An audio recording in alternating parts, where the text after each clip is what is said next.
Ça, c'est avant process. Et ça, c'est avec le process. Dans cette vidéo, les amis, je vais vous montrer un petit trick que vous pouvez appliquer sur des drums plutôt qui n'ont pas de tonalité pour rajouter de la matière et les faire sonner comme vous avez besoin de les faire sonner dans le mix.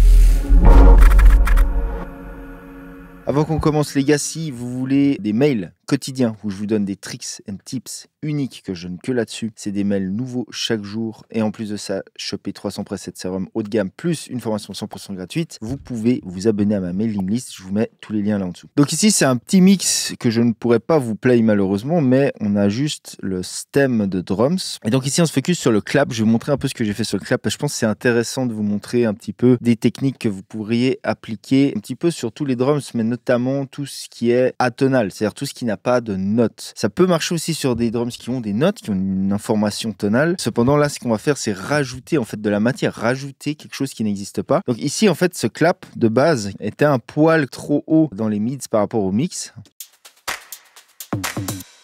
Et à ce côté comme ça qui est pas très ouf. Et donc ce que j'ai fait, c'est une technique en fait qui est assez connue, qu'on peut faire un peu aussi sur les hats. Je fais souvent ça sur les hats, qui est de l'utiliser du noise tout simplement en fait. Donc ici, bon, on va pas regarder tout en détail. Là, c'est juste un peu d'EQ, c'est pas très important. Ce qui est important vraiment, c'est ça, Shaper Box ici, donc j'allume la chaîne. Donc ce qu'il faut comprendre, c'est que ça, c'est un traitement que je fais en parallèle. J'ai ici un traitement en parallèle qui sont tous ces FX. Bon, il y en a beaucoup en vrai, mais vous allez voir que le plus important, c'est surtout ce fameux Shaper Box ici. Et ici, on a un pass drive où il n'y a rien. Et ensuite, il y a du process derrière qui va venir traiter l'ensemble, d'accord? Ça, c'est pour le routing. Ce que je viens faire ici, regardez bien. Je vais mettre en solo le clap. Et ici, on n'écoute que le traitement parallèle.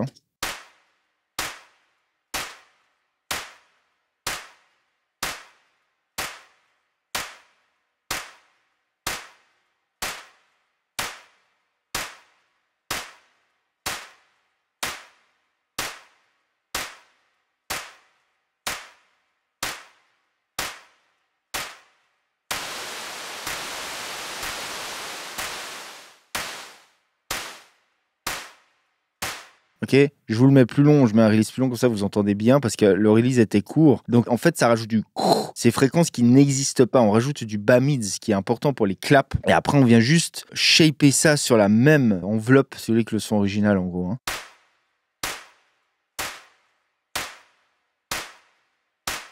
Donc en fait, il y a plusieurs avantages à ça. Le truc, c'est que déjà, c'est du noise, c'est-à-dire que c'est du bruit aléatoire. Donc à chaque fois qu'il y a ce qui vient, c'est pas exactement le même signal que je viens améliorer, donc ça rajoute un petit côté organique aussi. Et ce qu'il faut dire, c'est que là, je le filtre. Donc en gros, il est filtré de 4-5K à 400 environ. C'est ça que je rajoute dedans. D'accord? Donc pour ça, c'est un super plugin. Et ensuite, on a de nouveau l'enveloppe qu'on peut utiliser à notre avantage avec le release, l'attaque, etc. L'attaque ici est fermée. C'est limite, je veux que ça amène tout de suite du noise. Je veux pas un fade sur le noise. Et le release, c'est pour matcher plus ou moins l'enveloppe de base. Ça, c'est vraiment le truc qui rajoute. C'est ça la technique que vous pouvez retirer de cette vidéo, c'est que ça rajoute des fréquences qui sont pas là. Donc dans un mix, des fois on a un élément, là un clap, qui sonne dans une région de fréquence qui était plutôt haut mids, on va dire, haut médium, et j'avais besoin d'un peu plus de bas médium, et donc ça c'est un super moyen de le faire. On peut faire ça aussi avec des hats, on peut faire ça avec pas mal de trucs finalement, des snares aussi. Ça aide en fait à quelque part à sculpter. Si on faisait de la sculpture, c'est comme s'il nous manquait un peu de matière, là on peut la rajouter pour revenir sculpter dedans après quoi. Donc ça c'est le premier truc. Ensuite il y a de l'EQ, il y a rien de ouf à dire, c'est légèrement équalisé derrière. On a un sous aussi qui vient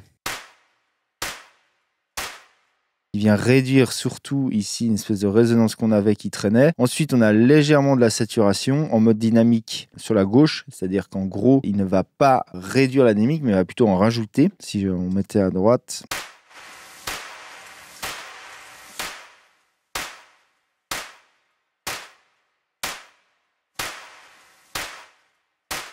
Donc ça, c'est important avec Saturn. Ce potard-là, dynamique, c'est vraiment une petite dinguerie dans ce plugin. C'est vraiment, en vrai, la force de ce plugin. C'est le fait de pouvoir appliquer en fait la saturation de manière dynamique ou pas. C'est-à-dire, si on est sur la gauche, en vrai, on va vraiment garder l'enveloppe. Il va pas nous rajouter ce gros sustain comme on a typiquement quand on rajoute de la saturation. Ça permet vraiment de rajouter juste de la saturation sur le transient en réalité. Et derrière, on a un spiff qui vient rajouter encore un peu de transient.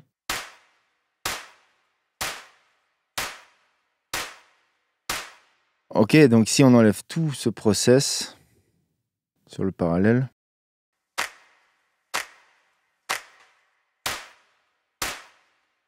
Ok, et ça, donc, on vient le mélanger en parallèle. Donc, ça donne ça.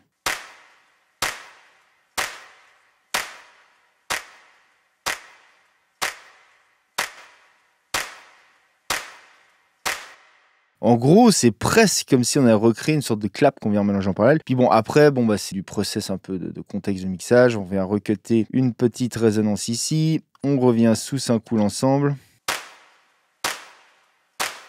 Ensuite, Bloom. Alors ça, pour le coup, c'est très intéressant. Regardez bien, parce que ce Bloom, franchement, le plus j'utilise ce plugin, le plus, je trouve vraiment que c'est un super plugin. On peut en fait s'en servir de plein de manières. Et ça me rappelle vraiment l'utilisation d'OTT quand on s'en sert d'une certaine manière, c'est-à-dire le squash ici. On a une zone, si on rentre dans squash, ça commence à vraiment écraser. En plus de faire de la correction tonale en direct, ça va commencer à écraser aussi votre signal. Et à mélanger en parallèle, après, c'est génial. Ça donne vraiment une sonorité qui est cool. Les gens, sachez que si vous voulez vous former en profondeur sur le mixage, ma formation Mixage Ultimate vous montrera tout ce que vous avez besoin de savoir pour faire des mix qui sonnent juste, qui gardent la vibe de votre track en vous appuyant sur une véritable méthode qui est la méthode de l'ancrage. Si ça vous intéresse, je vous mets tous les liens dans la description. Regardez bien là, si on écoute que le mix.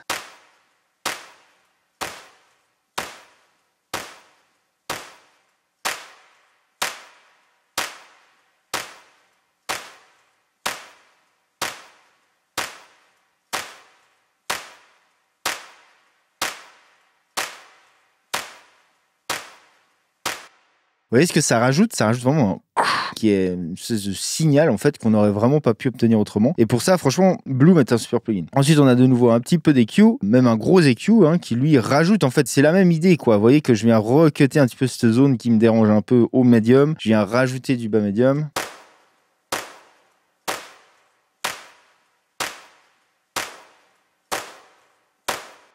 Vous voyez que sinon ça fait un peu, ça sweep un petit peu dans les hauts médiums, c'est pas agréable quoi. Alors que là on retrouve le côté chaud d'un clap, d'un gros clap. Et pour finir, juste un petit peu de clipping pour maîtriser le transient.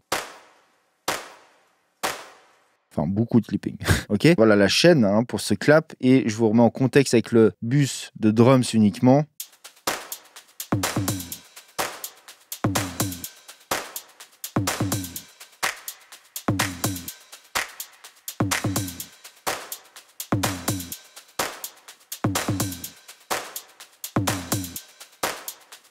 Donc voilà des techniques pour rajouter ce qui manque dans des drums. Ici, retenez vraiment ce truc du noise. Le noise, en fait, le bruit blanc, c'est génial parce que ça contient toutes les fréquences et on peut vraiment sculpter dedans pour rajouter ce qui manque suivant les cas. Peut-être certains diront c'est du sound design, mais peu importe, en fait, on s'en branle. Mais dans l'idée, sachez que ça, c'est des techniques de mixage. Ça, c'est un mix. C'est pas une prod ni rien. Là, je mixe le projet. Et voilà, je peux me servir de ce genre de technique pour rajouter ce qui manque. C'est un petit peu le même délire que cette fameuse vieille technique où on rajoute une sine sur un kick, etc. C'est un petit peu le même principe. Ok. Donc si vous voulez d'autres vidéos de ce genre-là, je vous propose ces vidéos. Les gens, c'était Igor Studio. Je vous dis à plus. Ciao.